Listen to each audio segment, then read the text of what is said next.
Exhale 7. Inhale. Exhale 8. Inhale. Exhale 9. Inhale. Exhale 10. On your inhale, come forward to a plank. Look at the wall in front of you. Push the floor away and dome your upper back. So you're kind of not like a total rounded, but you are protracting the shoulders, and lower your tailbone just a little bit. So push here, but lengthen here. Good. Inhale. Exhale 1. Inhale. Yeah, walk your hands forward if you need to. Exhale 2. Pull your lower ribs in. Inhale. Exhale 3. Inhale. Gina, look forward. Exhale 4. Right here at this wall. Inhale. Exhale 5. Try not to drop those knees. Use some core strength. Exhale 6. Inhale. Exhale 7. Inhale. Exhale 8. Inhale. Exhale 9. Inhale. Exhale, go back, downward facing dog. Good for you. Slowly walk those feet towards your hands. Keep your feet apart. Keep your hands about 8 to 10 inches in front of your feet. Put your hands on your blocks if your fingers are lifting up or you're like bending your knees. Look back at your knees. Walk all the way to where my foot is. Inhale, all the way where my foot is. Exhale 1. That's 8 to 10 inches. Inhale. Exhale 2. Raise the blocks up to where you need them. Inhale. Exhale 3. Notice how now you can straighten your legs. Inhale. Good. Exhale 4. Inhale. Exhale 5. Inhale. Exhale 6. Inhale. Exhale 7. Inhale. Exhale 8. Inhale. Exhale 9. Inhale. Exhale 10. Now soften your knees. Take the block out from between your thighs. Set the block behind you on its highest setting. Then step your feet out as wide as your mat. Your heels will be on the mat, your toes on the bamboo floor. Come sit on the block. Yeah, and as you come sit down on the block, bring your hands together and press out with your arms so your arms are parallel to the floor, and try to lift up a little bit at the chest. But you do want your elbows touching your inner knees. Inhale. Exhale 1. There's a little bit of a hip opener there, and you can squeeze in with the thighs too a little bit. Exhale 2. Inhale. Exhale 3. Inhale. Exhale 4. Inhale. Exhale 5. Inhale. Exhale 6. Inhale. Exhale 7. Inhale. Exhale 8. Inhale. Exhale 9. Inhale. Exhale 10. Now lift your hips up a little bit. Move the block off to the side. Come sit down. And then extend your legs straight out in front of you. On your inhale, bend your right knee into your chest. Place your right foot on the outside of your left knee. You don't have to go any higher than the knee. Then pull your left toes back towards you in a dorsal flex. Then inhale, lift your left arm up alongside your left ear. Then bring your left elbow on the outside of your right thigh. Bring your right hand behind you closer to your hip than the wall. And look over your shoulder at the wall behind you. And like I said, you don't really want to reach for the wall. You want to reach for your hips so that you can press down and actually have a twist in there and have cranial over sacral. I know some places say reach all the way back, but notice the difference in that twist. Now there's something happening, right? Exhale 1. Inhale. Exhale 2. Inhale. Exhale 3. Inhale. Exhale 4. Inhale. Exhale 5. On your inhale, come back to center. Exhale, extend your right leg. Inhale, bend your left knee. Place your left foot on the outside of your right knee joint. Dorsal flex your right foot. Pull your toes back. Lift your right arm up. And then exhale, twist over to the left. Right arm on the outside of the left thigh. Left hand comes behind your hip. And you press into the left hand and lift your chest. Exhale 1. Now look all the way back to the wall. Exhale 2. Inhale. Exhale 3. Inhale. Exhale 4, good. Inhale. Exhale 5, and then he'll come back to center, and then exhale, extend the left leg. Inhale, bend both your knees and take your block, place your block like this time. So your feet are going to be a little bit wider. They're about 2 fists, right? And make sure your feet are parallel. So you're going to bend your knees, put your feet flat, then break your hands behind you about 6 to 8 inches with your fingers pointing toward the wall in front of you. Bring the chin into the chest. On your inhale, lift your hips, lifting the block up. Kind of crush the block with your thighs. Lift your hips a little higher, then let your head go back. Look over at the wall behind you. Inhale. Exhale 1, good. Inhale. Exhale 2, tabletop. Inhale. Exhale 3, inhale. Exhale 4, inhale. Exhale 5, inhale. Exhale 6, inhale. Exhale 7, inhale. Exhale 8, press the toes down. Exhale 9, inhale. Exhale, come down. Like, yeah, I made you work, right? Like, that's hard work, right? Okay, you can move that block out from the side. Everybody come sit on your blankets. Oh, you know what, Jill, I'm so sorry. I forgot to give you your blankets. You stay there. You stay there. I'll talk. If you need a blanket or anything. So come sit on your blankets for a second. I'm Austin. Let's go around and introduce ourselves to each other. Let's start over here. Samantha, Echo, Gina, Amy, April. And I know everybody but Jill. Jill's new to me. So everybody's been here before. So Jill, we do this warm-up every time. I don't teach you the asanas during the warm-up. I teach it to you during the 4-week course. This is week 3 of the course. Week 3 is back bends. Back bending karmically teaches us about the future. Like Back to the Future. Remember that movie Back to the Future from the 80s? That's what it's like. It's like Back to the Future. Back bending is kind of like a misunderstanding. Like when you talk about back bending, people think somehow you're stretching the back. You're not stretching the back. You're actually stretching the front of the body. The back of the body is contracting, right? For something to stretch, something has to contract. Last week we did forward folds. We stretched the back of the body in a forward fold. Back bend, you're opening up the front of the body, okay? And in back bending, what happens many times is you're reaching behind you to open up the front of the body. You're reaching for things you can't see. You're putting your hands above your head. And this can create anxiety like the future, right? When you're worried about like the past, that's called depression. People who are depressed, they actually are playing the past over and over in their head. When you think about people who have anxiety, they're worried about the future, right? So in back bending, what happens is a lot of times back bending can cause anxiety. I want you to breathe. You don't have to be on my inhales or my exhales. I will remind you to breathe by saying inhale and exhale. But if you find yourself in a back bend that is causing you a little anxiety, don't hold your breath.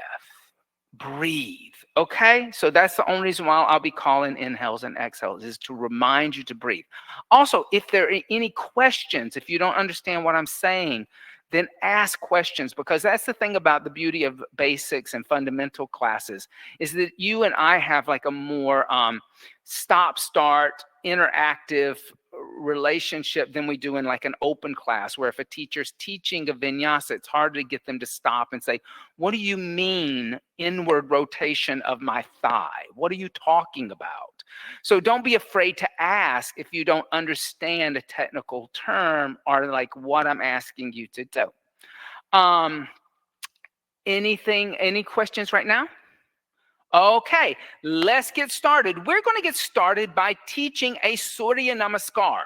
And this is a Surya Namaskar that's specific to this methodology, and it's a back-bending Surya Namaskar. So everybody come and let's stand up. All right? Now, when we practice a Surya Namaskar, usually a Surya Namaskar, always a Surya Namaskar, is a series of movements linked together by the breath. Okay, and this is no different. But like I said, this is back bending. So what I want you to do is I want you to take your blocks, I want you to put them like this on your mat and line them up with the corners of your mat. So why do I want you to line them up with the corners of your mat? So if you've noticed real quick, like everything that you have near you is a yoga prop, including your mat. If you notice, you can get different colors of yoga mats. If you notice, you can get different lengths of a yoga mat. It's harder to find a different width. Why? Because when I put the blocks on the edge of the mat like this, the average shoulders and hips fit through that space. Okay? It's based on averages, of just physical averages that they know. So it's kind of like that part of it is very interesting. So in this Surya Namaskar, your hips and your chest are going to slide through your blocks. So you want them to be that far apart because that's shoulder width distance apart. Okay. So when we talk about a back bend, let's take our third block for a moment and let's take our block and place it between our thighs like we did in the warm-up. Now, back bending, remember what I said, back bending is stretching the front of the body. So remember when I did this in week 1, I'm going to do it again because I like to kind of remind you and wake this idea up about what the pelvis is doing. So imagine that this is a tube of toothpaste. The opening is behind you. Squirt the toothpaste behind you at the wall behind you. What do you feel happening? Well, I said squirt it toward the wall behind you. So that means if I go squirt, I'm going that way. So what's happening? A forward fold. Anterior pelvic tilt, forward fold. Okay. Then bring back to neutral and then squirt the toothpaste forward. Now, as you squirt the toothpaste forward, what did you feel happen?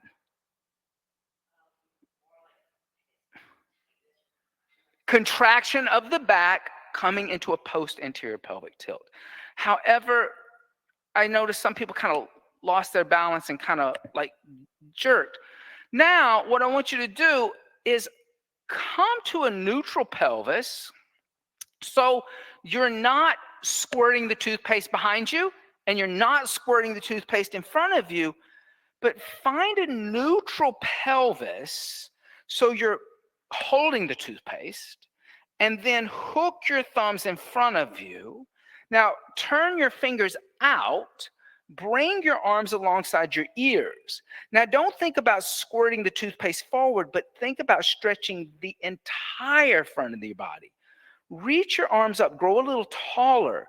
Now start to lift up at your chest and arch back, but keep the toothpaste in a neutral squirt. Do you feel a deeper stretch in your body than you just squirted the toothpaste forward? Come back up.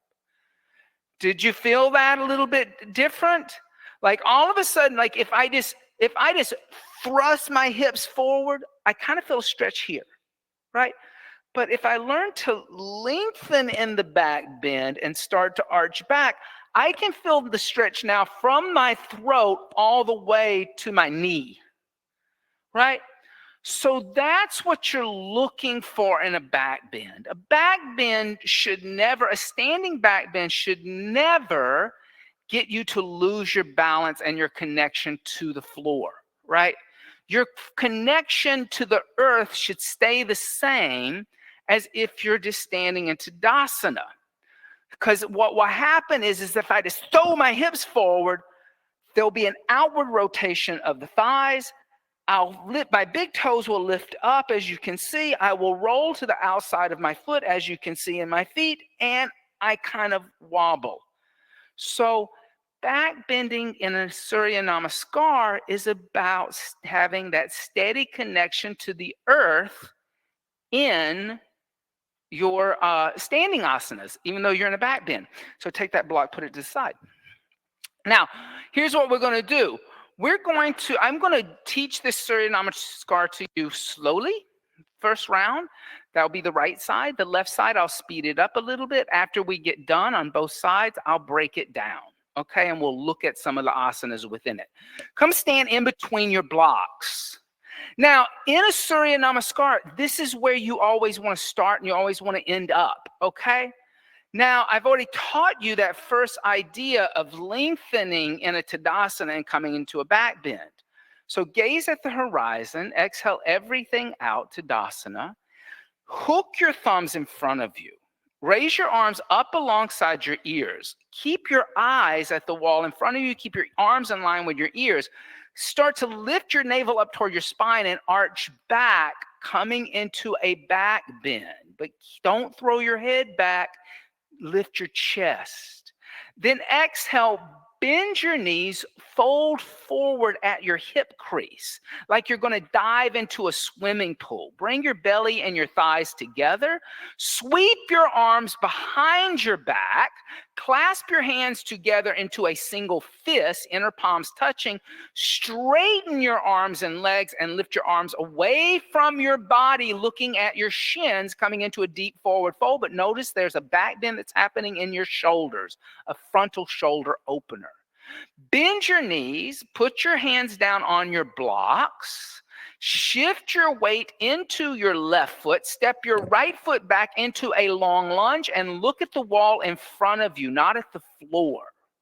Then exhale, step your left foot back, downward facing dog. Look at your navel or your ankles. Your feet are apart about 2 fists. On your inhale, come forward to a plank and look at the wall in front of you like we did in the warm-up. Now exhale, drop down to your knees. Keep looking at the wall in front of you. Bend your elbows. Bring your chest in between your thumbs and your chin to the floor with your hips in the air as if you're a lightning bolt or a zigzag. Now listen. Keep your knees where they are. Push into your hands. Lift your chest up about a ½ inch and slide your chest through your blocks. Remember, you have the space to slide your chest forward. Excellent.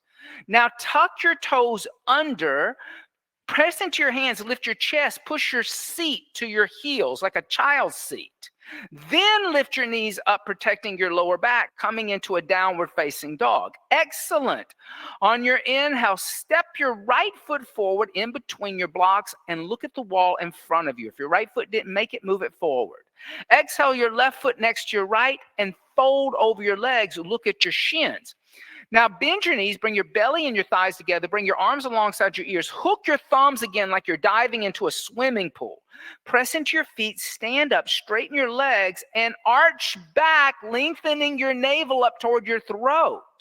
Exhale, bend your knees, fold forward, sweep your arms behind your back, clasp your hands together in a fist, straighten your arms and legs. Inhale, bend your knees, put your hands down onto your block, step your left foot back into a lunge and look at the wall. Exhale, downward facing dog, look at your navel. Inhale, come forward to a plank, look at the wall. Exhale the knees, the chest, the chin to the earth. You're in a zigzag shape, not the pelvis down. Inhale, press into your hands, slide your chest through, cobra, excellent. Exhale, tuck your toes under, push your seat back to your heels, lift your knees up, downward facing dog. On your inhale, lightly step your left foot in between your blocks and look at the wall in front of you, not at the floor. Exhale, right foot next to the left and fold over your legs. Inhale, bend your knees, arms alongside your ears, hook your thumbs, stand up, straighten your legs, arch back, and exhale, hands by the side, Tadasana. That was pretty darn good. Okay, couple of things. When you come back to Tadasana, bring your feet together, okay? Listen, if you have knock knees or if you have huge, massive thighs because you go to the gym and you got those bodybuilder thighs, your feet are not going to come together. But if your feet can come together, bring your feet together. Why? Because I know then if I'm not doing this, I'm not in position 1. I have to look down to see where my feet are if they're not touching. Sometimes you'll see people like one foot's out, one foot's forward. So just bringing the feet together, like I said in week 1, you don't have to look to know that everything's in a line, okay? That was pretty good. What was the hardest part of that? To back bend. Just the back bend itself. Did anybody find that knees, chest, chin hard? Everybody was pretty good with knees, chest, chin. I have to admit. What I did think is that the cobra was a little misunderstood, right? Bhujangasana. Bhujangasana. Everybody say Bhujangasana. So Bhujan is a cobra. Like Nag is just a snake in Sanskrit, Nag, but a Bhujan is cobra. It's a specific snake. And when you think about a cobra, what's the characteristic that you really think about a cobra? The hood, right? The hood is important with a cobra. So let's talk about the energetics of a snake. Does a snake have two tails or one tail? One tail. This is important. One, when you come into a cobra, stop thinking that your legs are apart. And two, let's talk about the energetics of why a cobra would be important in a backbending series.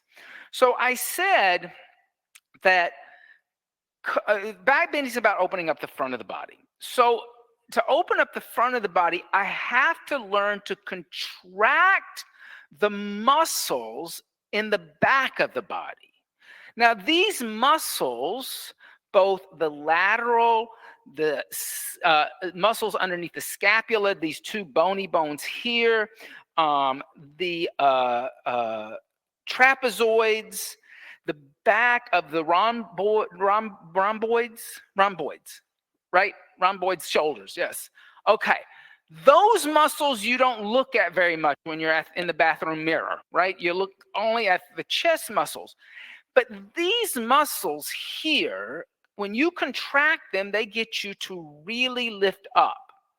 The other mistake that people make is they think that like when you come into a snake, that the tail lifts up. But if you think about cobras, when they do their cobra thing, they lift up. I've never seen one with his tail lift up in the back, right?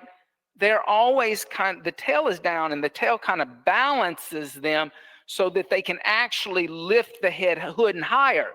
So everybody come, lay down on your abdomen and bring your legs together and your toes together and point your toes back toward the wall behind you and act like that block is in between your thighs and squeeze your thighs together.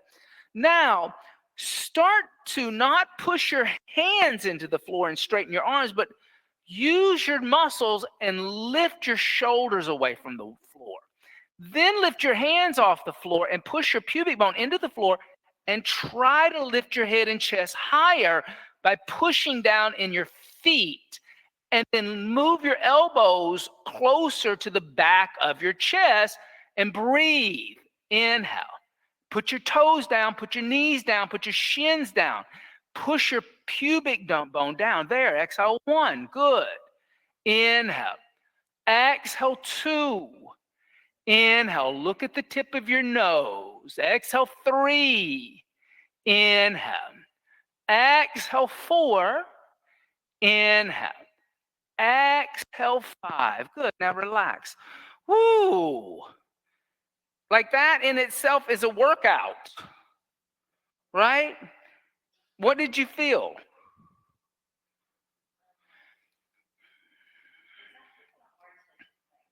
It's hard to, you want to lift your feet, but then what happens when you lift your feet? When you lift your feet? When you push your feet down, but when you lift your feet, the front gets lower. It kind of like teeter boards it out and lowers the shoulders. So cobra is one of these back bends. It's not fancy, right? People want to make it fancy by straightening their arms and all kinds of things like that.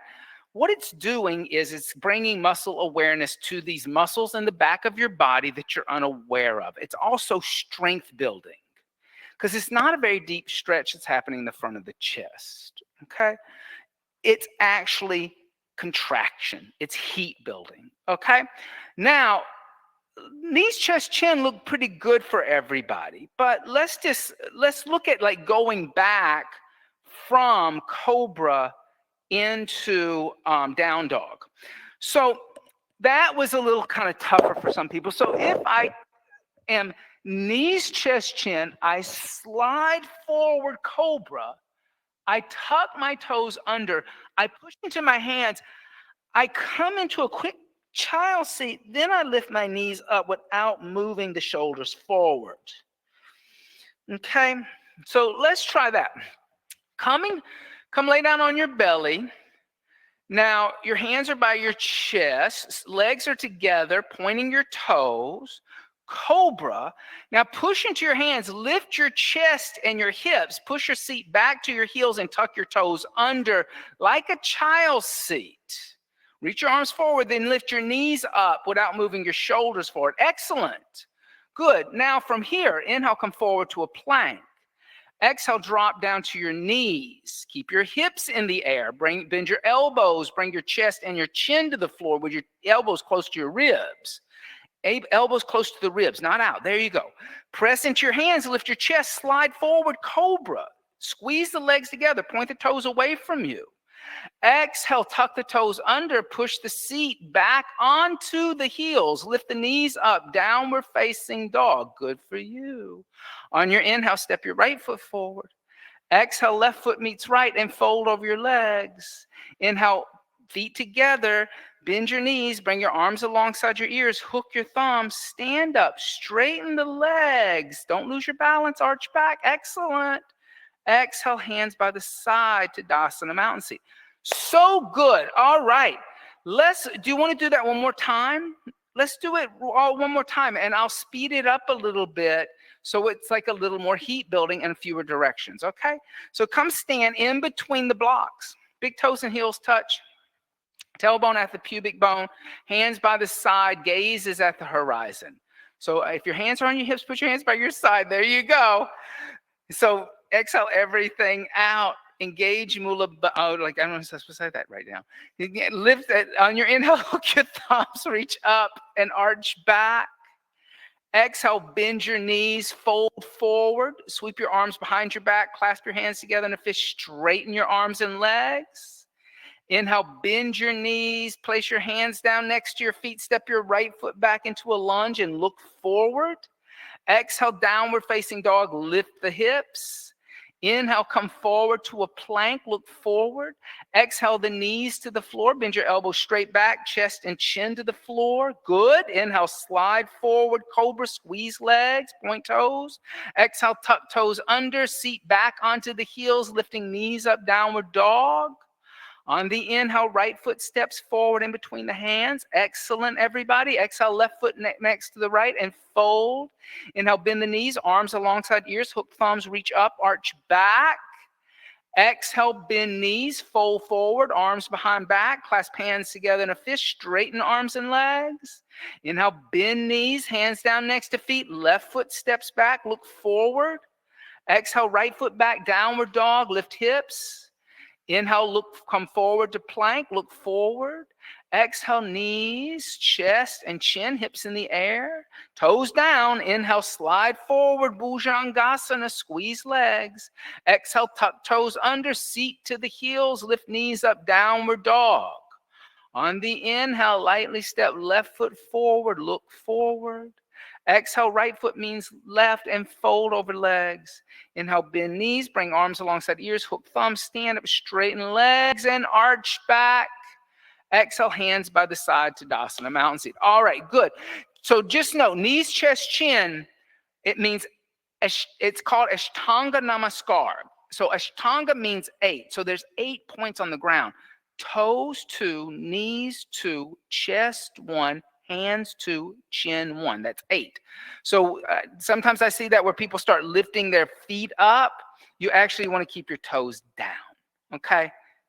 But then you kind of did that at the end, and it was just kind of like, yeah. But sometimes I will see people do that, like as I think, oh, should I lift my toes up? But no, it's actually 8 points.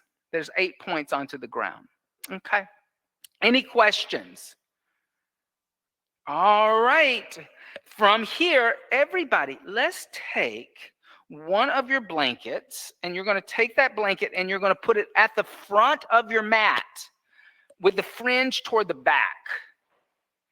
And then you're going to take your second blanket and we're going to fold it like it's a trifold, like a vegan sponge cake. Okay. Then you're going to put that there. Okay. And I put the fold edge down, like where all the folds are. It kind of keeps it neat.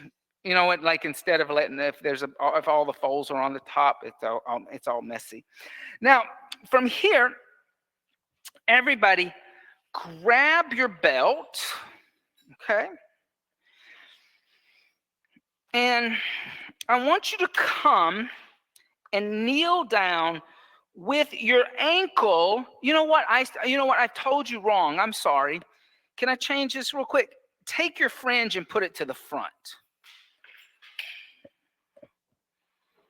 Okay, there you go.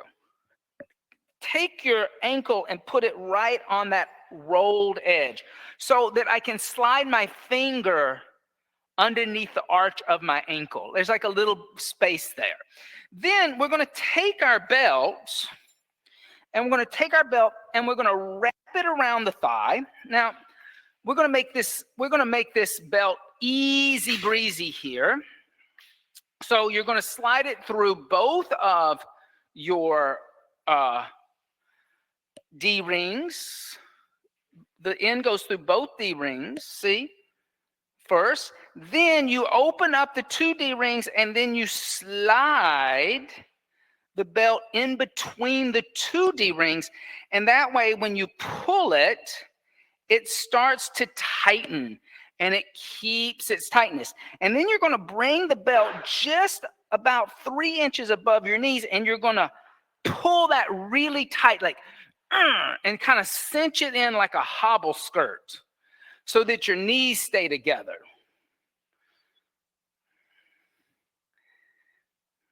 Good. Then just bring your hands to your calves. I like to use the heel of my hand and kind of push the calf flesh out to the side and kind of press right down on the calf. And notice how that creates an outward rotation of your shin bone. Then you can bring your hands to the soles of your feet. Kind of make sure that all little 5 toes are pressing down and the foot isn't twisting. You can even reach back in your inner ankle and then kind of lift that inner ankle bone up a little bit. Then see if you can sit down in between your ankles. Now, if that's hard for you, put a block right here behind your calf and see if you can sit down. If that's still hard for you, take another block. It does not matter. Then you're going to sit down, you're going to squeeze your legs together, and you're going to just breathe for a second. All right. And I'm going to get up so I can look around and see what's going on. So everybody say Virasana. Virasana means hero seat. And here in this asana, what's happening is you're stretching the quadricep in the front. That's probably where you feel this intensity. And you will also feel that you're really opening up the knee joint. Now, the knee joint is interesting because there's not a lot of blood in your knee joint. Like there's not a lot of blood vessels that go into the knee joint. So when people get knee injuries, it takes a long time to heal because there's not a lot of blood. What this does is it gets the knee joint to open up and actually gives you a little bit more blood. So you might think if you have bad knees, this would be really bad for you. This is actually really good for you because when people get arthritic, they can't bend their knees anymore like this. So it's getting you to open up that knee, okay? Now, how many people are sitting on the floor? Can we like, you want to try to sit on the blanket behind you and to see if you can sit on the floor? If Echo moved her blanket off the side, you can move it off the side if you want to too. It's okay if you want to sit on the blanket or if you want to see if you can sit on your heels. Jill, I think you need to bring your heels just a little more out on the outside of your hip. Yes, there. Now you're sitting in between. Good. Now from here, take that little blanket and see if you can put it right behind your back, and then come lay down on your little rolled up blanket, on your little like sponge cake. Oh, Jill, oh, like smile about it, Jill. She's like, oh my God. Oh yeah, it's possible. Now, relax. All right, now bring your arms back alongside your ears. Guys, now this is called Supta Virasana. Supta means upward. And this is a really deep back bend. Everybody, this looks great. And now all you have to do is breathe. Inhale. I'm going to give you a little bit of like reminder. There, relax. Inhale. Exhale, 2. Good. Inhale. Exhale, 3. You're doing great. Inhale. Exhale, 4. Now reach your arms back. Inhale. There you go. Exhale, 5. Excellent, everybody. Put your hands next to your feet. Press into your hands and lift your shoulders up without twisting much. Come on up. Give me your hands. There you go. Excellent. Now, slowly, first, take your belt off. Take your belt off. Undo your belt. And don't shoot your legs out in front of you. We're going to go back into a down dog from here. Okay? So you're going to undo your belt. Do it all the way out.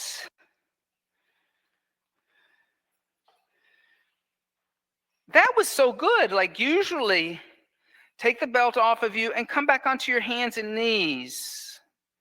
Yeah. And then extend your right leg back. Give your right knee a break. And extend drop your right knee down. Extend your left leg back. Give your left knee a break. Good. And then drop your left knee down. Push your seat to your heels. Lift your knees up. Give your both knees a break coming into down dog. Yeah. Just give your knees a break. Excellent. And come forward to a plank and drop down to your knees. All right. So that's Supta Virasana. I think that's the first time in a couple of years that I had the whole class actually do a Supta Virasana together. So that was really excellent. And it's a deep back bend is what it is. However, there's some muscles in a back bend that you come less in contact with than some of the other muscles. Like when I talk about back bends, I can touch my chest, I can touch my abdomen, I can touch my quads, but there's this muscle in your body called the psoas. Has anybody ever heard of the psoas? I know you have, Echo. I know you have, Gina. What about, so psoas, I can't touch it. If I go pushing to feel it, I can't even feel it. It's so deep in my body. It runs from the hip flexor, and that's what I came over and I gave you a little push on your hip flexor into like T12 in the middle of your back. So it's a deep muscle. Sometimes it's called the amphibian muscle, or the flight or fight muscle. Your psoas, you have no control over it. Like if you were to tell yourself, oh, psoas, relax, you can't do it. It's so primitive, it's more emotional than it is anything. So why they call it the fight or flight is when the psoas contracts out of fear or any kind of anxiety, it doesn't know the difference whether a bear is about to eat you in the woods or your boyfriend's making you mad, okay? It just reacts. So there are a few asanas that we need to do that really ask the body to elongate enough that it actually stretches the psoas a little bit. If the psoas is tight, and here's like kind of some of the practical things to recognize about psoas. If my psoas is tight, how many people did you know that walk around like this? So, and you think they have bad posture. They could have a tight psoas that is pulling them forward and they can't lift up. Okay, so that is something to look for. If you find that you have a chronic anterior pelvic tilt, that you're always kind of leaning forward like that, that could be tight psoas. That muscle is deep inside of you and it's just tight and it's pulling you. So opening that up actually starts to make more back bending available to us on a deeper level. Okay? So that's why you would do something like Supta Virasana. Yes.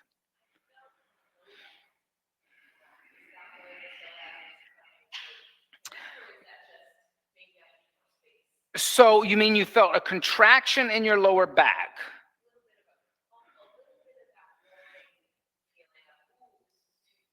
This is deep. So what I would say that's probably happening is there's a little tightness in the psoas.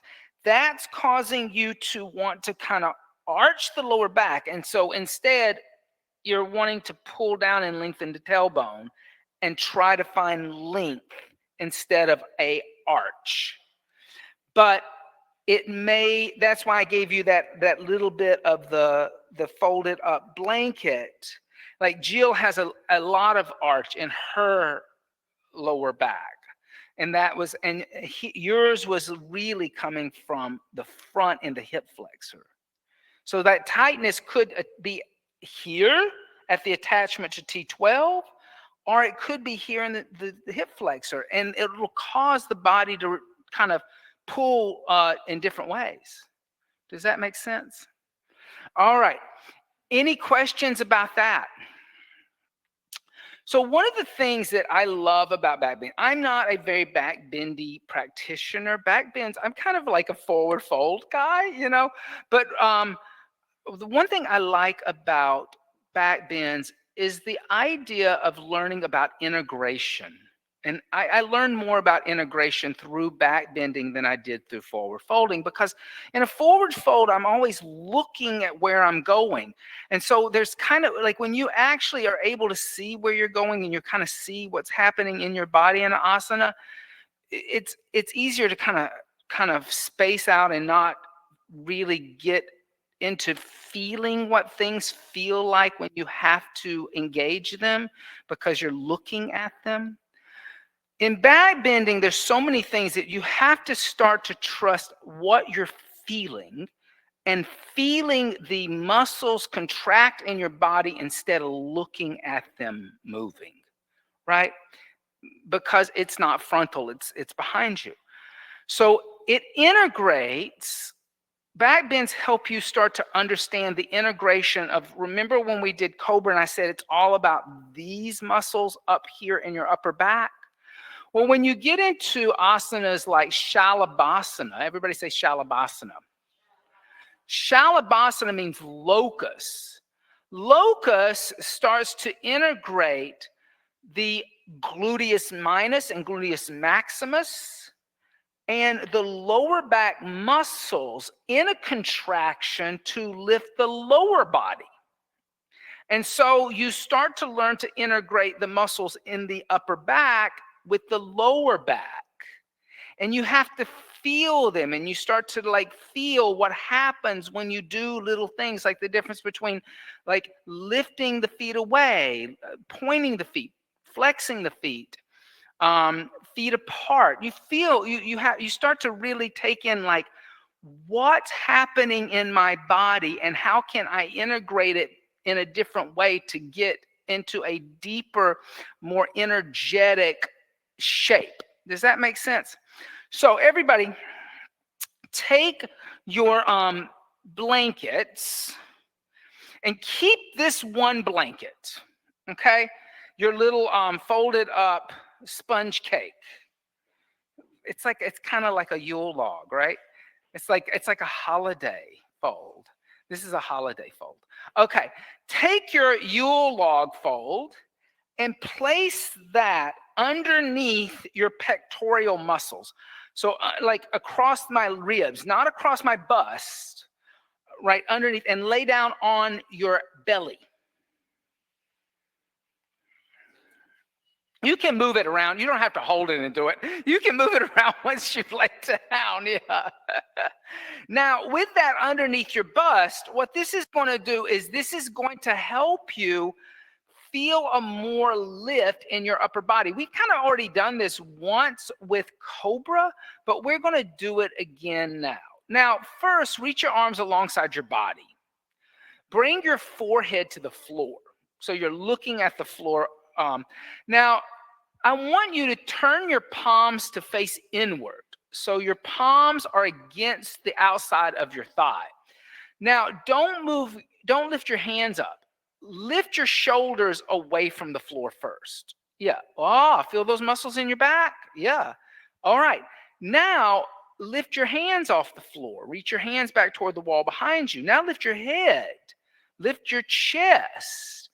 And lift your chest even higher. And now reach your arms back, trying to touch the wall like you're Wonder Woman flying through the air. You seen that movie yet? She's fantastic. No, she has a plane. Supergirl. Let's do Supergirl. Inhale. Exhale, 1. Inhale. Try to bring your legs a little closer together. Exhale, 2. Inhale. Echo, put your toes down on this one. Exhale, 3. Inhale. Exhale, 4. Inhale. Exhale, come down. Good. Oh my God, did you feel all those muscles in your back? Yes? How did that feel? That was a lot of lift, right? A lot of lift. Okay, now bring your Yule log roll down across your pubic bone. So it's below the waistband of your yoga pants. Your waistband of your yoga pants is above it. Okay? Now, this time, bring your forehead to the floor and bend your elbows and put your hands on the floor next to your chest with your thumbs in line with your breast. So your forearms are not going to be on the floor. Now, this time, you're not going to lift your head or your chest. First, what I want you to do is I want you to squeeze your legs together.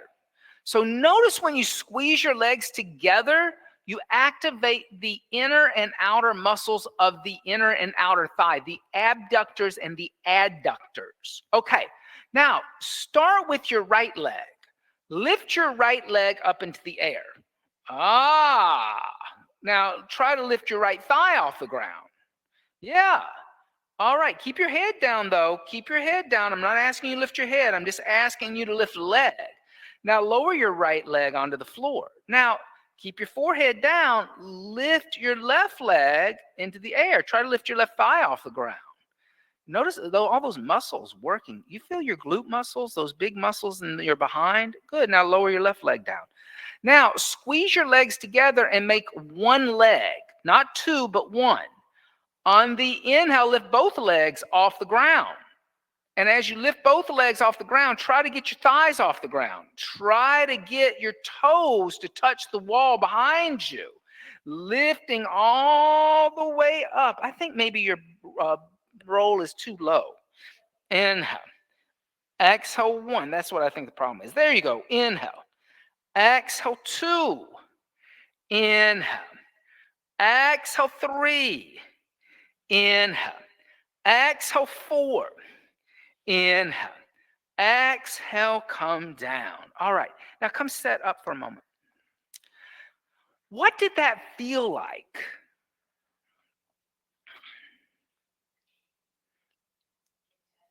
And why was it intense? Yeah. So this is so sometimes I will see people who've been taught to do back bends. I'm not seeing a lot of people have been coming to these classes. A lot of times I will see where teachers have told people to take their legs apart, right? So let me explain something. I don't agree with that. Why? I think it's a wrong biomechanical teaching. These 2 muscles, this is gluteus maximus. This is gluteus minus. These are ginormous muscles in your body. They're the biggest muscle in your body. These 2 muscles are the workhorse of your body, meaning that they are what gets you to jump. They're what gets you to run. It's what gets you to kick and kick back. Without the strength of these two muscles, you couldn't do anything. I used to lift weights a lot before I started practicing yoga, and I was always trying to work on this muscle. I always wanted this muscle to look great, my bicep. I had this bodybuilder friend. He was a big guy, and he said, Austin, I don't know why you're working on that muscle. You should be working on this muscle. And I said, why? He said, because if you lose your bicep, what is the thing you're going to lose? You're going to lose picking up a spoon and putting it to your mouth. He said, if you lose this muscle, you lose walking. You lose everything. So when I'm looking at back bending, when I take my legs apart, I can't actually engage this muscle. It becomes minor. When I bring the legs together, I can really engage that muscle. And I can lift higher, and I'm contracting that muscle, which is causing it to even build more strength. The contraction of a muscle is what causes it to get stronger. When I lift weights, it's the contraction of the bicep that caused the bicep to get bigger, not the relaxation of it when I let the arm go down. It's the tension in it. So when we talk about feeling back bends that hurt your back, it's mostly because what happens is people aren't using the muscles in the body in a contraction way to protect the back. They're relaxing somewhere because they've been told to relax. That for something to relax, something has to contract. For me to relax the front of the body, I have to contract the back of the body.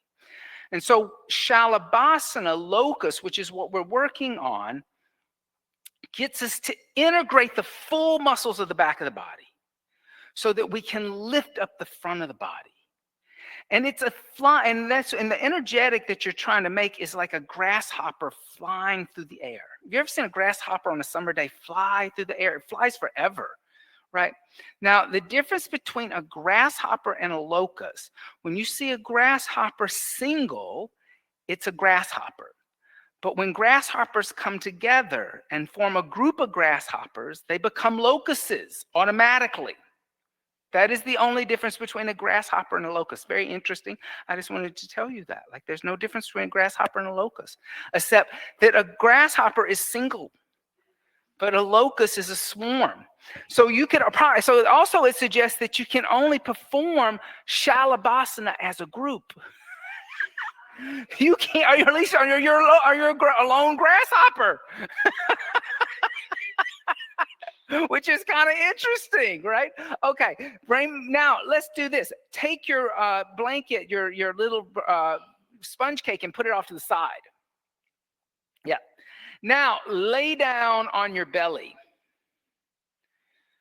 Okay. Now, as you lay down on your belly, bring your forehead to the earth. Squeeze your legs together. Activate that adductor on the inner leg and the abductor on the outside of the leg. Reach your arms back alongside your body. Lift your shoulders up first.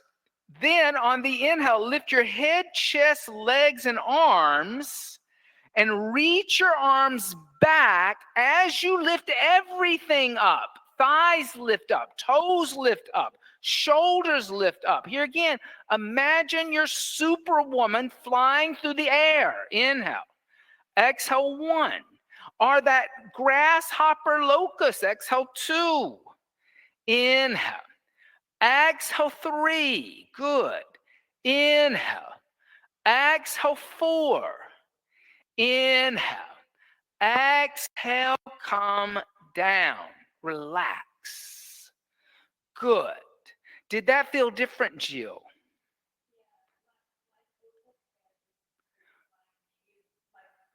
You felt your leg muscles working more. And your glutes, yeah. Yeah. Interesting. Any questions about this? So just so you know, Shalabhasana is a little bit like Bhujangasana. You're still strength building and you're still heat building. You aren't getting, unlike Virasana, which was very stretchy, it's a lot more about contraction and heat building than it is stretching. Now, everybody say Dhanurasana. Dhanurasana means bow seat, and you're making the shape of a bow and arrow. So when you pull back a bow and arrow, one of the things that happens is the tension is even from the top and the bottom. Okay. So that should tell you something about a key to what energetic we're looking for in Dhanurasana. That there should be an evenness from, say, the shoulders to the knees, right? That there should be an even, that you shouldn't be leaning too far forward and too far back. In Shalabhasana, your weight of the body is resting on the pubic bone. But you, in Dhanurasana, you want to shift that up to your belly button. So everybody take your second blanket. I'm just going to have you do this and lay it down, and then lay your belly button in the middle of your the mat, so that you kind of feel where you want to shift the weight to. Okay. Then from here, put your forehead down on the ground, and then bend your knees.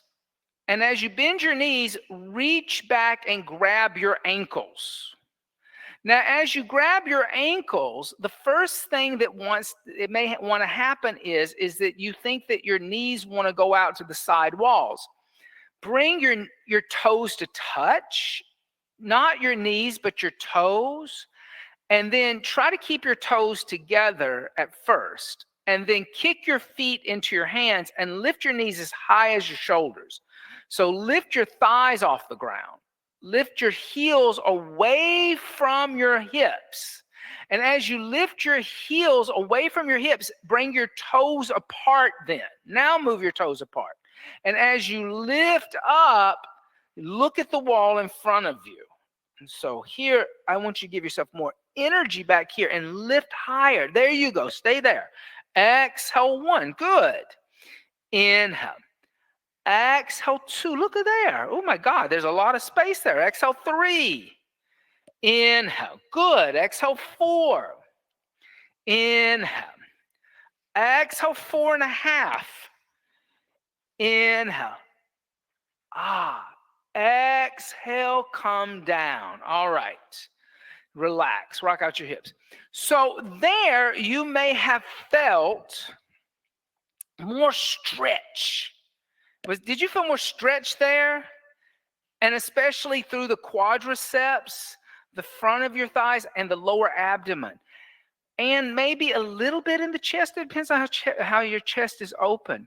Everybody, I'm going to show you another variation because I think it would be good for this group. Normally, I don't do this, but like everybody's everything's clicking. Echo's one of our teachers.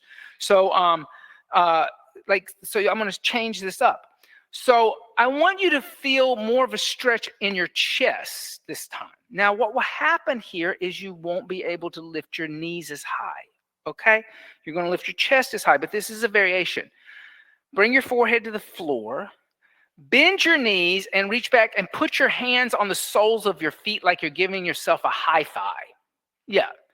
Now, without rotating your shoulders, hold on to the inside of your ankle with the eye of your elbow facing the outer wall. If I come by and yes, there you go.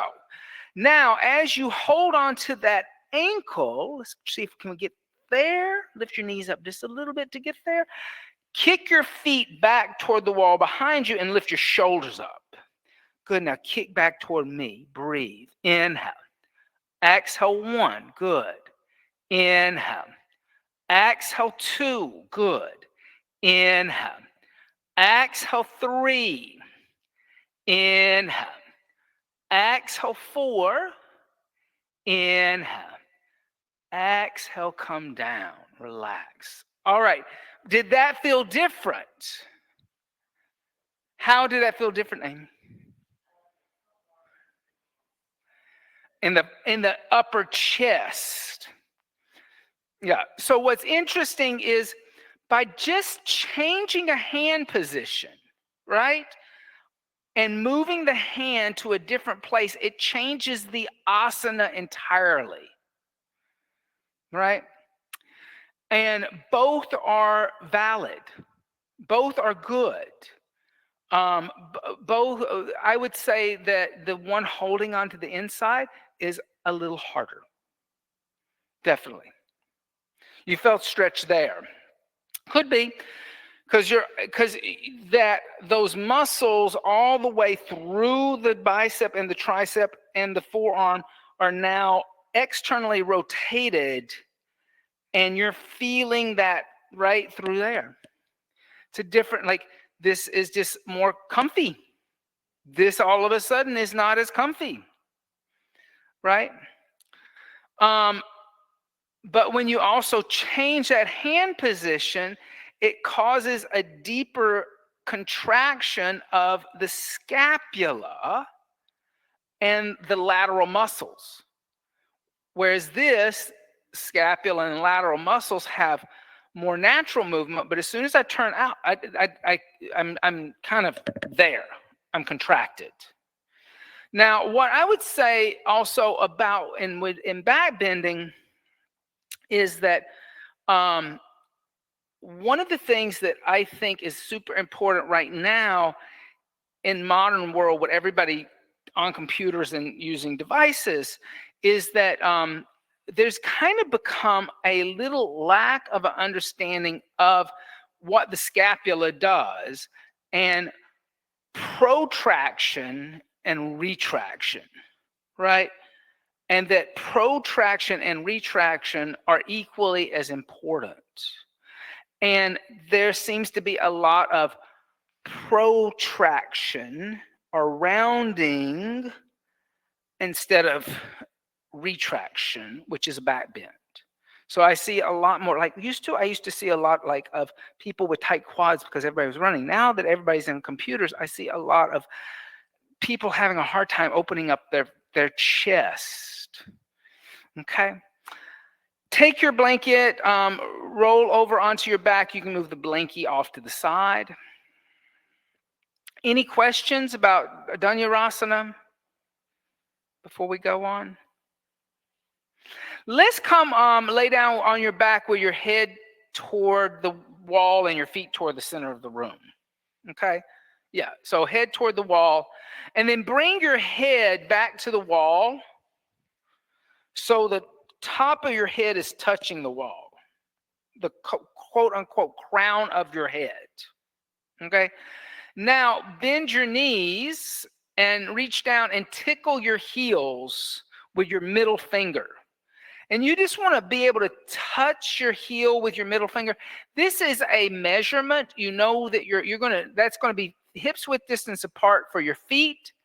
And it's also going to mean that your knee and your ankle are in line with each other instead of you jamming your foot all the way back to your hip. So you want a little space here. Now, grab a hold of your yoga mat, the edge of your yoga mat, okay? Try to rip it apart. So as you grab it, try to rip it apart. And then lift your hips up. Yeah, push your head into the wall.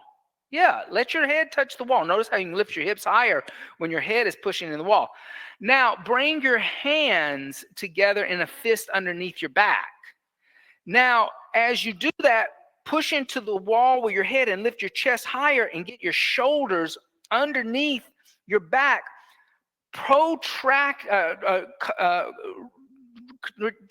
Retracting your shoulder blades. Yeah, and breathe. This is called Setu Bandha Asana. Inhale. Exhale, 1. Inhale. Exhale, 2. And if you feel like it's too tight in your shoulders, you can always just hold on to the mat. Exhale, 3. Inhale. Exhale, 4. Inhale. Exhale 5. Release your hands and come down, the upper, the middle, the lower back. Did anybody notice, because some people have probably done that before, has anybody noticed that when you put your head against the wall, you could actually lift your chest and everything higher? Isn't that interesting? So a lot of times what happens is if your body has a place of resistance, that the energy of the movement is actually stopped, then you'll find that you can go deeper into something. It stabilizes you, right? So that's very interesting to kind of play around with that theory. Everybody say Urva Dhanurasana.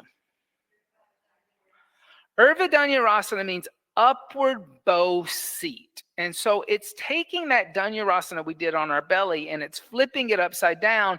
But now the floor is the string of the bow and you're shooting the arrow up into space. Does that make sense? So keep your head against the wall, okay? Lift your arms up toward the sky and then dorsal flex your wrist. Now bend your elbows and put your hands on the floor next to your ears. Yeah. Now I'm going to get you to get your wrist crease to touch. Let's put your hair underneath. I know you're like me, you got a lot of hair, so you got to fuss with it a little bit. Yeah. Now, once I get my hands on the floor, I'm going to get my wrist crease against the black molding. Yeah. Yeah, I want my wrist crease against that black molding.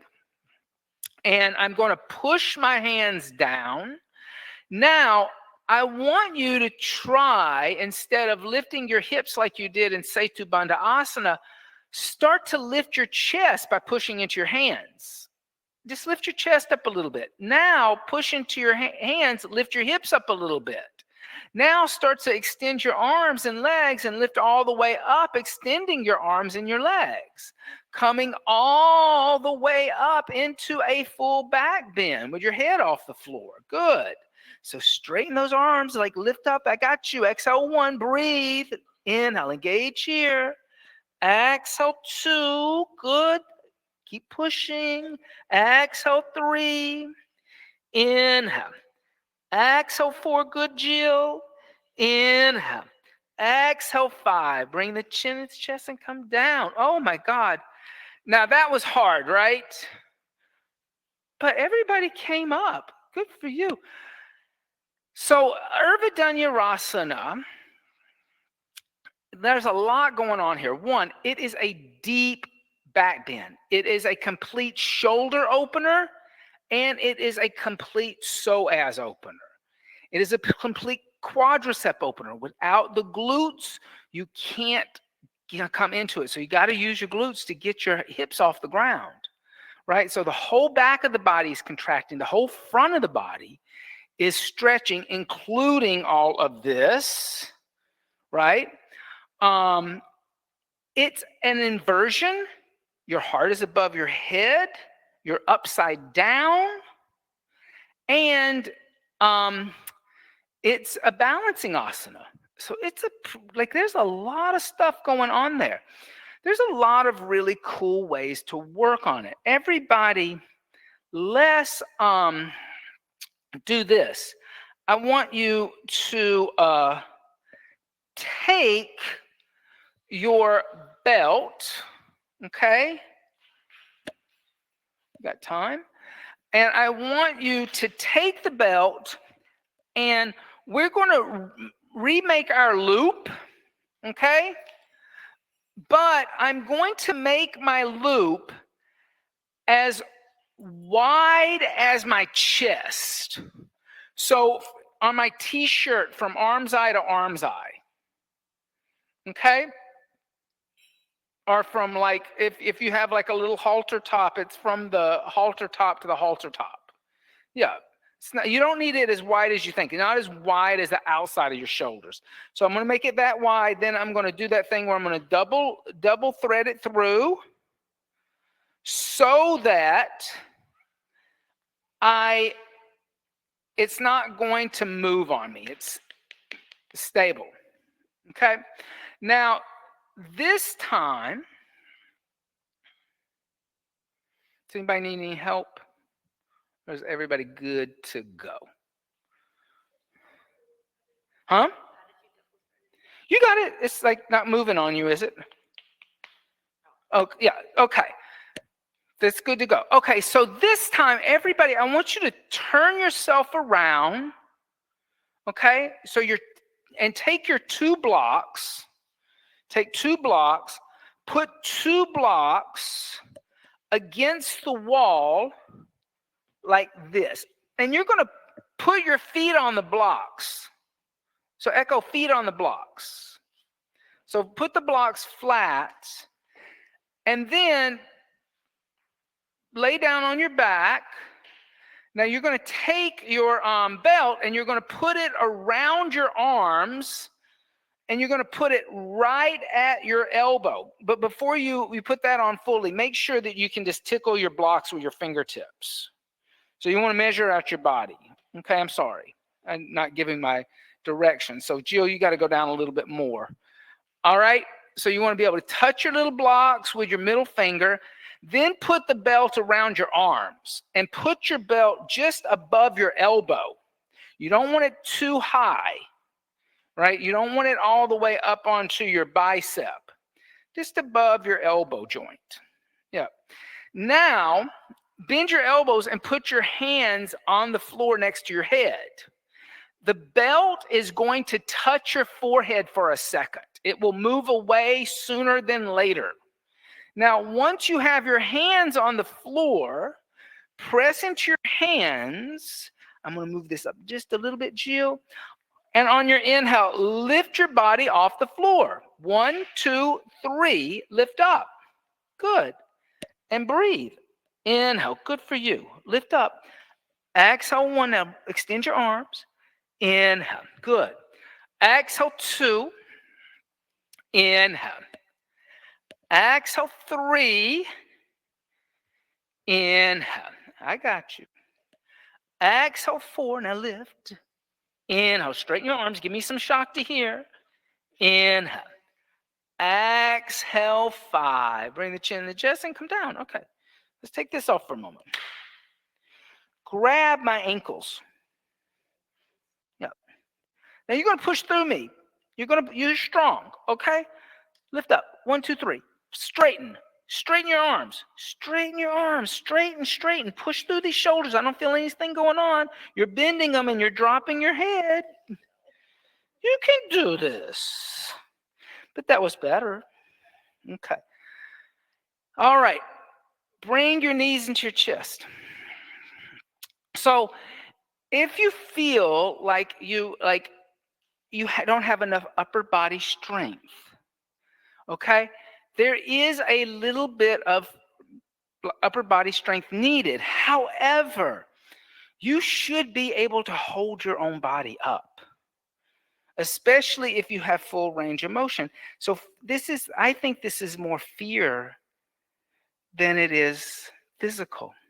And that's one of the things about backbending, especially in a backbend like Dhanurasana. You will feel the fear and the anxiety come up and the self-doubt, like, oh, I can't do this.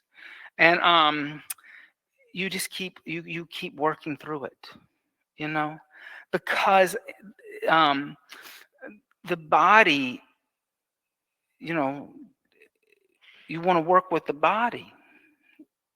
Your body's not lying to you. Your head lies to you. Body never lies to you, right? But your own psyche can lie to you. I can't do it. This is hard. No, trust me. Okay, but that was better when you held onto my ankles. There may be a little tightness in the shoulder. All right, bring the knees over to the left, extend the right arm out, look over the right shoulder. We're going to just give a little twist here so that you can decompress your spine after all those concave back bends. Inhale. Exhale 1. Inhale. Exhale 2. Inhale. Exhale 3. Inhale. Exhale 4. Inhale. Exhale 5. Then inhale, come back to the center. Then twist over to the other side. Look over your other shoulder. Yeah, look good. Inhale. Exhale 1. Inhale. Exhale 2, inhale. Exhale 3, inhale. Exhale 4, inhale. Exhale 5, then inhale, come back to center, bring the knees into the chest, roll over to the left and lift the torso up. And as we come lift up, let's move our mats away from the wall into the middle of the room a little bit. And we're going to move the blocks off the mat. And then we're going to take a blanket. We're going to take the fringe of that blanket and we're going to put it toward the wall. And we're going to fold the mat over the blanket. Now, does everybody still have your little belts? Okay, so you have your little belt. All right, take your little belt. Do I have one? Do we have double belt? Like, where's my little belt? I don't know where mine is. All right, whatever I did with mine. Oh, it's I think this one's mine because mine was super long. All right, so take your belt, put it around your left arm like that, and then lay down on your back with your shoulders at the mat and your head on the floor. Okay, so today we're going to practice shoulder stand, but last week we did it at the wall. Today we're going to do it in the middle of the room. Okay, so your belt, I'm going to help you with your belt, getting it on your arms once we come up. So put your hands on the floor next to the hips. So you want your shoulders down a little bit. You want your shoulders on your mat. You want your shoulders on your mat and just the back of your head on the floor. And you want your belt just above your elbow, or you're never or right at your elbow. You'll never get it on if it's too high up on your arm. Push into your hands, lift your legs into the air, and bring your feet onto the floor behind your head. You got to lift your hips up to do that. Now, once you do that, you're going to take your belt and you're going to put your arm through the belt and get your elbows above that belt. I'll help you too if you need to. Yeah, you can go on and do it like that, and I'll help you get it in there. There you go. Now, I'm going to bring this up. There we go. And now, put your hands on your back. Yeah, put your hands on your back. Now, once your hands are on your back, so you got to take your feet all the way over, all the way over. Once your hands are on your back, lift your legs up into the air. And then walk your hands up your back. Head on the ground, like lift your hips. 1, 2, 3. So straighten your legs. Push into your hands, use your core, lift your legs overhead. There, now we're going somewhere. Now, put your hands, let me get your belt on. Keep your hips in the air, keep your hips in the air. Put your hand through the belt over here. Okay, so we got this kind of wrapped around you. It's all kind of. Now put this hand through here. Now let's do that. There you go. Put your hands on your back. Put your hands on your back. I'm going to get this elbow in here. There. Now that's your hips. Put your hands here. There. Now lift your legs in there. Good for you. All right. Now everybody say Setu Bandha Asana. I'm sorry, Salamba Sarvangasana. I'm like, Salamba Sarvangasana. So you're going to come all the way over, all the way over. Put your toes over there. Think about what you're doing. Put your knees on your forehead. There you go. There you go. Now, take this belt. I think this belt may be too tight. It's too short, Jill. Too short. You need a little more space. Now, put this hand here. Now, there. Get your thumb in there. There you go. Now, put your hands on your back. That's your behind. Now, lift your legs up in the air. Good. Good. Now, I'm going to lift your hips. There. Now, I'm going to move, so you're not going to lean back toward me. You're going to stay there. Now, everybody, bend your knees. Put your knees on your forehead.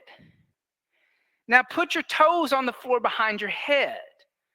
Now, see if you can lift your knees away from your forehead. If your toes don't touch the floor, just keep your knees bent and your knees on your forehead. Good. This is called halasana, plow. Now, see if you can clasp your hands in a fist behind your back like we did in the Surya Namaskar. Breathe. Inhale. Exhale 1. Inhale. Exhale 2. Inhale. Exhale 3. Inhale. Exhale 4. Inhale. Exhale 5. Now slide one arm out from the belt. Yeah, get the belt off. And then once you do that, roll one vertebrae down all the way. If you need my help, just say, can you come help me? I'm not going to get out of this by myself, Austin. All right. Now, once you come all the way down, lift your torso up, unfold your mat, move your blanket off to the side. Okay? And then lay down on your back and turn your palms to face upward and press into your elbows, lift your chest and come onto the top of your head, looking into the middle of the room. So you're going to straighten your legs, turn your palms to face upward, puff up your chest, come onto the crown of your head, balancing on your elbows, your tailbone, and your head. This is called Matsyasana, fish seat. And this will decompress the back after you did that deep forward fold of upward of shoulder stand. Inhale. Exhale 1. Now lift here. There. Exhale 2.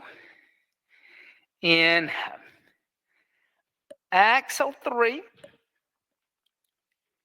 Inhale. There. Exhale 4. Inhale. Exhale 5. Good. Press into your elbows. Bring your chin into your chest. Now take your little your like vegan log, your Yule log, and roll it up and put it underneath your knees. And then come lay down for Shavasana, corpse seat. And so here in corpse seat, laying down, now you can start to relax. And as you relax, just close the eyes. And starting with your toes, tell yourself, toes, relax. Ankles, relax. Shins, relax. Knees, relax. Thighs, relax. Hips, relax. Lower back, relax. Abdomen, relax. Upper back, relax. Chest, relax. The fingers, relax.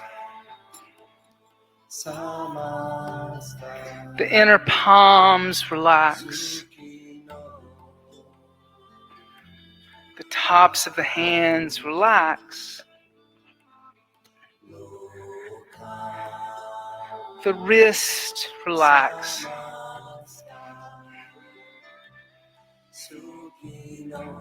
Forearms, relax.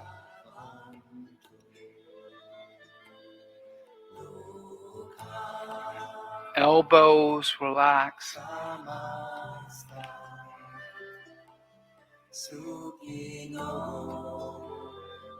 Upper arms, relax. Shoulders, relax. The throat relaxes. The jaw relaxes. The nostrils expand and relax. The eyes sink deeper into the skull. The forehead relaxes. The crown of the head relaxes. Even the hairs on the head begin to relax. And finally, you realize the whole body has relaxed. Shavasana, corpse seat.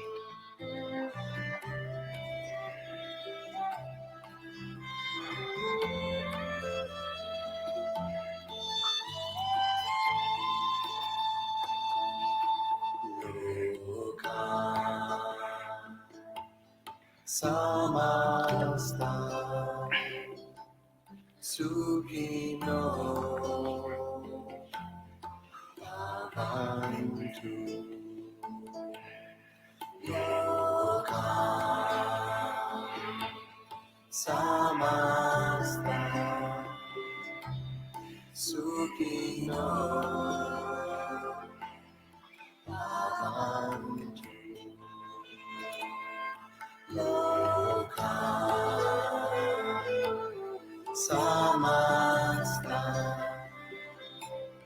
Sukhino Bhavantu Loka Samasta Sukhino Bhavantu Loka Samasta Sukhino Bhavantu Loka Samasta Sukhino Bhavantu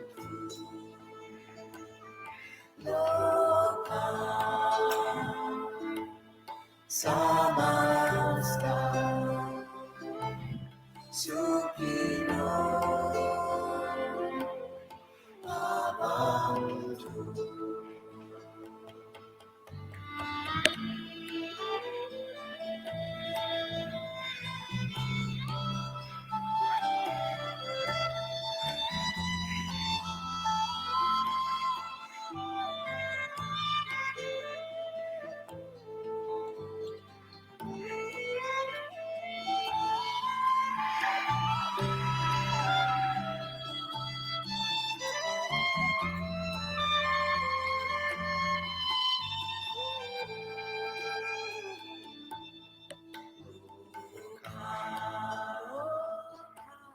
Samasta Sukhino Bhavantu Loka Samasta Sukhino Bhavantu Loka Samasta Sukhino Bhavantu.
Gently start to deepen the breath. And by means of the breath, make small movements with the fingers and the toes. Stretch the arms overhead. And stretch the arms and legs in opposite directions. Bend the knees into the chest, giving the knees a hug. And then gently roll over to the right side. And pressing the left palm into the floor, lift the torso up. And come up to a seated position. And just take a moment. Close the eyes and inhale deeply through the nose. And then exhale everything out through the nose. Inhale deeply. And exhale. And then bringing the hands together and bowing the head slightly, sealing the practice. Thank you all so much for coming. And if you have any questions, I'm happy to help. A couple of things. I think we're going to do some stuff in January that might be good. Like sometimes I don't announce workshops for fundamentals, but I think that there's a couple that are coming up that are really great for fundamentals. I'm doing on the 14th of January, I'm doing a workshop on pelvic tilts. Pelvic tilts are really important to understand in all of your asana practices. Whatever your tail is doing, the rest of your body's doing. It's like the tail that wagged the dog. All right, so that one's coming up. Also, we're doing a cacao ceremony. That one's good for anybody because it's not really any asanas. It's a chocolate ceremony. We have a student who is a shaman practitioner, and she's going to do a cacao ceremony. It's on the 28th of January. And then there is the Urban Sadhu Yoga teacher training that's happening in July. That's ways away, but some of you might want to be yoga teachers one day. That's right. Just planting a seed there. And you can check that out on the bulletin board. All right. Thank you, everybody. And also check schedule. Next week, remember, is holiday week. So I know that Sunday is Eve. And usually on Christmas Eve, we only have one class or maybe two classes. I think we'll probably have Purnima doing fundamentals, but then I'll have an open class and that'll be it. And then Christmas Day, we don't do anything. And the same for New Year's Day. There'll be like kind of one class. But I don't know what's happening on Friday. Is it regular? Have you even looked? Okay. All right.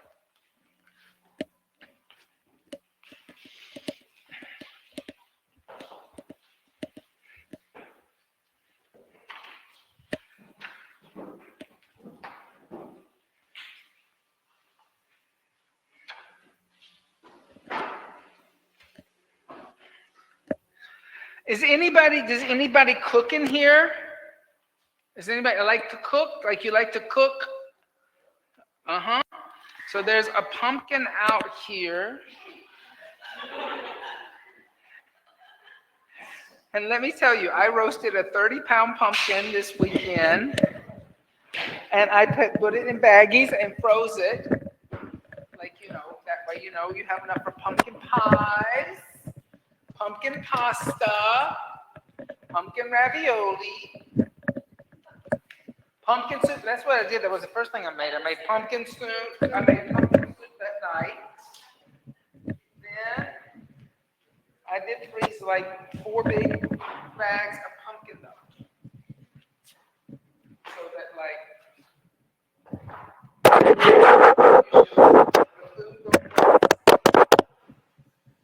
So if anybody wants that nice big pumpkin in the lobby that was around for Halloween, please be my guest at that pumpkin.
samasta sukino bhavantu loka samasta sukino bhavantu loka samasta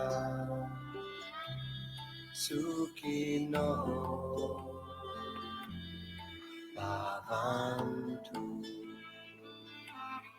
loka samasta sukino